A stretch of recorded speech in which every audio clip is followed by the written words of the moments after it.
This is eHobbyist blog, a log of electronics hobbyist activities aimed at city dwellers, retirees, students, and other not-so-nefarious characters who have limited space, limited money, and limited time. My name is Neil. Welcome.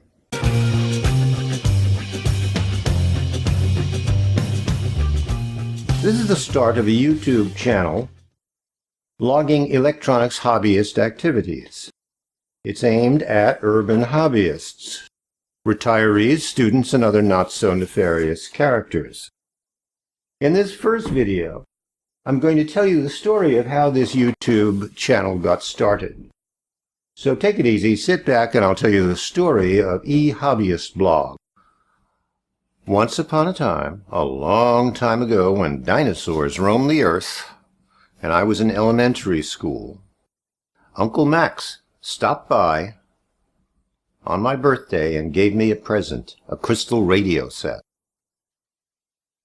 I rushed to put that crystal radio together the next day and was astonished to find that I could actually tune in on 2, maybe 3 AM radio stations, and that just blew my mind. It was absolutely crazy. I built this thing and I could hear radio stations on it, and I became an electronics hobbyist from that point forward.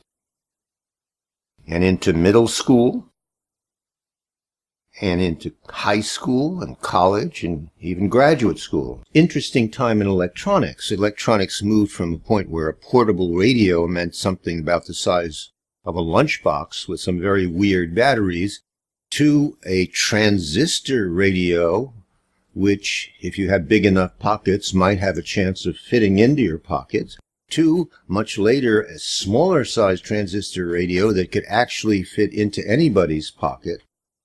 And it moved from tubes to transistors to integrated circuits, linear integrated circuits, op-amps, and later digital integrated circuits became available to hobbyists. RTLs and DTLs and TTLs and ECLs and CMOSs and LSI, large-scale integrated stuff that just boggled your mind. And at a certain point, even microcomputers became available to hobbyists.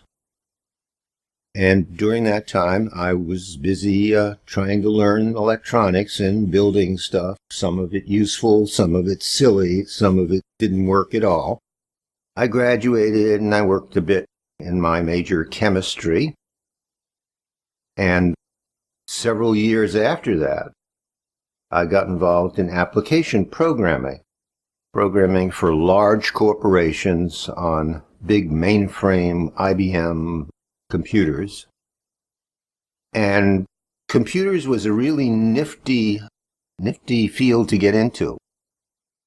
But there was an enormous amount of stuff that one had to learn, and I could no longer maintain an electronics hobby. So the electronic stuff got packed into boxes, and the boxes got stored in the furthest reaches of the largest closet. And for decades, I studied programming and worked as a programmer and as an application systems designer and on and on and on.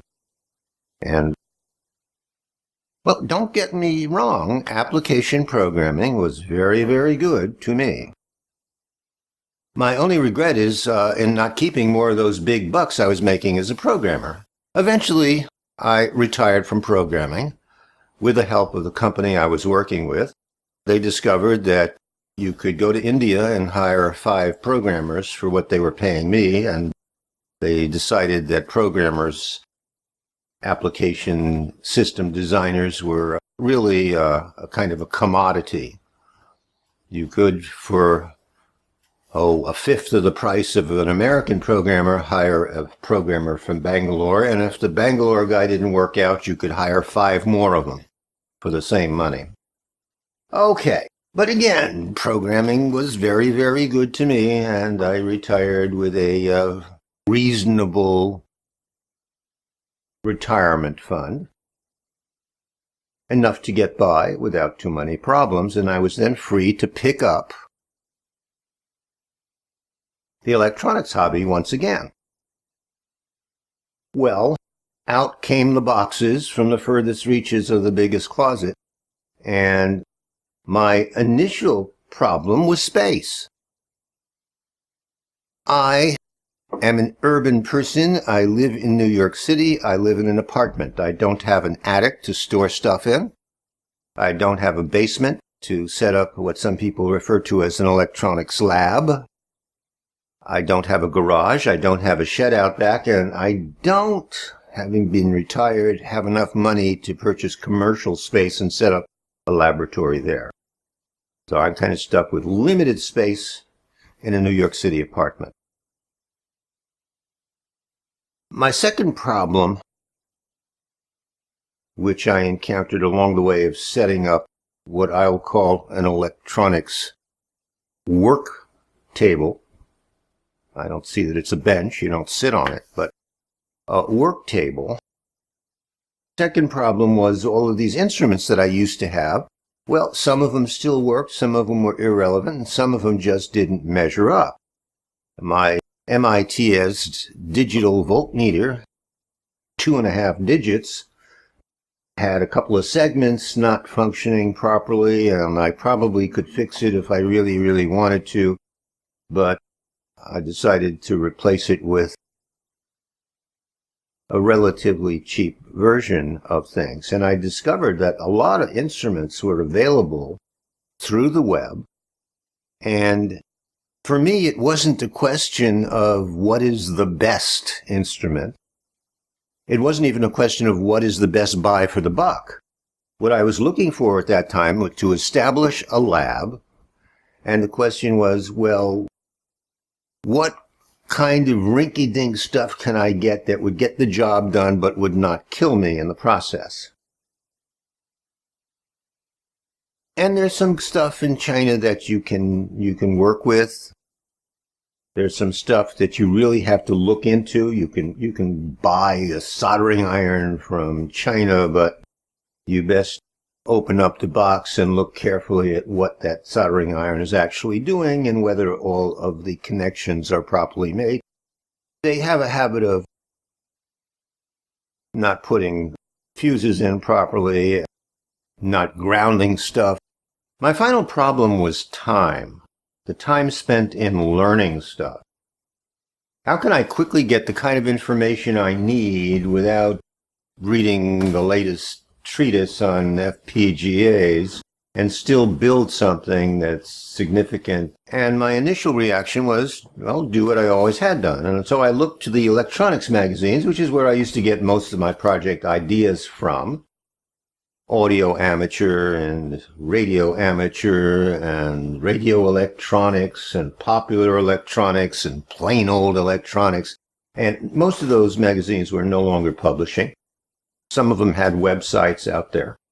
I looked to the authors whose books I read as an electronics hobbyist.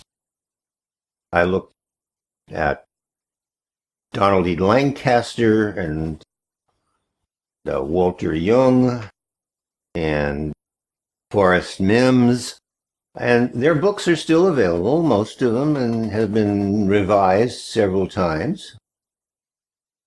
They're out there on Amazon.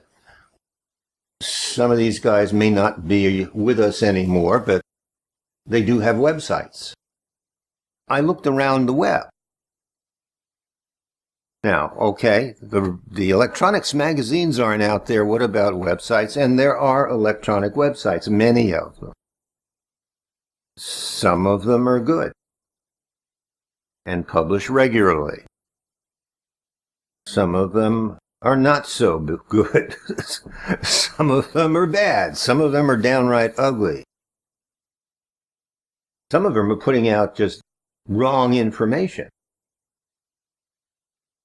But they were worthwhile, I suppose. They lacked the degree of professionalism that the old-time electronics magazines had, but they're sources of information on what was popular at the time. I noticed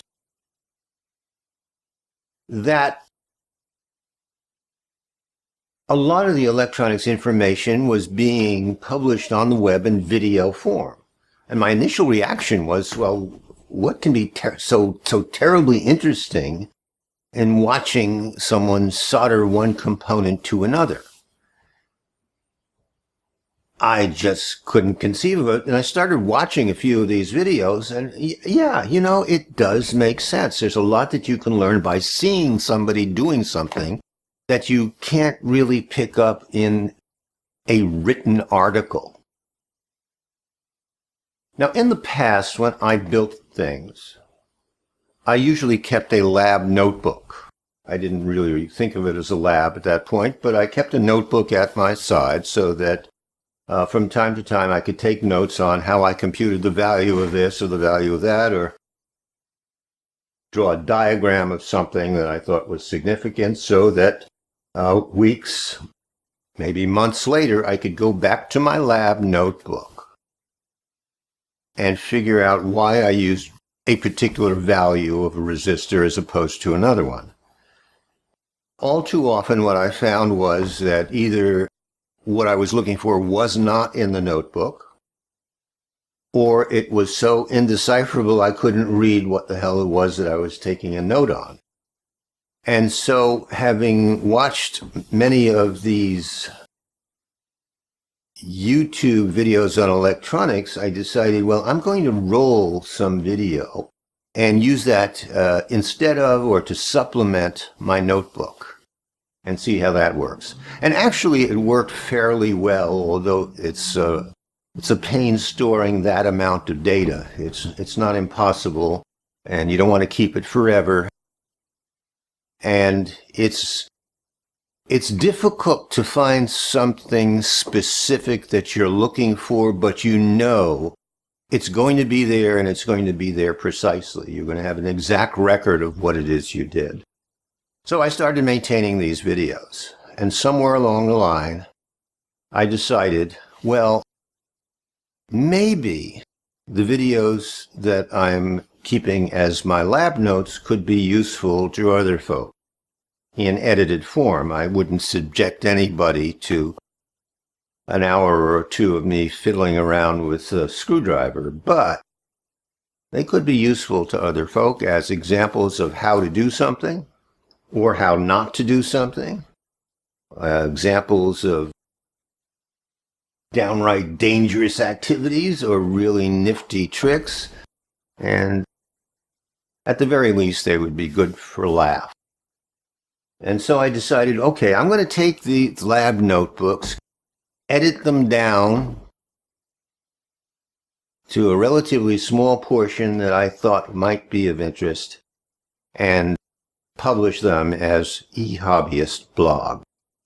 And so we have this YouTube channel, eHobbyist blog, a log of electronics hobbyist activities aimed at urban hobbyists, retirees, students, other not-so-nefarious characters who are pursuing an electronics hobby with a minimum amount of space, a minimum amount of money, and a minimum amount of time.